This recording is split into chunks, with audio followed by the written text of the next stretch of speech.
పచ్చని పొలాలు గాలిలో ఊగుతూ కనిపించి అందమైన గ్రామం సంస్థాన్ నారాయణపురం. అక్కడ సర్పంచ్ ఎలక్షన్స్ మొదలయ్యాయి. పదండి చూద్దాం. అయ్యో లక్ష్మీ, ఈసారి 5వ వార్డ్ ఎన్నికలు దగ్గరపడుతున్నాయి. ఎవరికి ఓటు వెయ్యాలి అన్నది ఇంకా ఫిక్స్ కాలేదమ్మా. అదే సంగతి అడగాలని నేనూ అనుకుంటున్నా. కాని నిజం చెప్పాలంటే మన కట్ల వనజా భాస్కరాచారిగారే సరైన వాళ్లలా అనిపిస్తారు. అరే అవునమ్మా, ఎప్పట్నుంచో గ్రామంలోనే ఉంటూ పిల్లల చదువు కోసం ఎంత కష్టపడ్డారు. పాఠశాల యాజమాన్యం కూడా వాళ్ల చేతిలో బాగా నడుస్తోంది. అవును, మన వార్డు సమస్య ఏదైనా చెప్పినా వెంటనే స్పందిస్తారమ్మా. మనం అడిగినప్పుడు వినే మనుషులు చాలా అరుదు.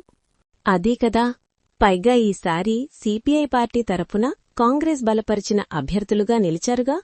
మన వార్డు అభివృద్ధి కోసం నిజంగానే పనిచేస్తారనిపిస్తుంది. అవును సునందమ్మా, మన పిల్లల భవిష్యత్తు, మన వీధుల శుభ్రత, వెలుగులు ఒక్కో ఓటు మీదే. అయితే ఖచ్చితంగా ఈసారి మన ఓటు కట్ల వనజా భాస్కరాచారిగారికే. మన 5వ వార్డు ముందుకు వెళ్లాలంటే ఇదే సరైన ఎంపిక. అదే మనం మాత్రమే కాదు, ఇంట్లో వాళ్లకి కూడా చెప్పాలి. అభివృద్ధి మన చేతుల్లోనే ఉందమ్మా.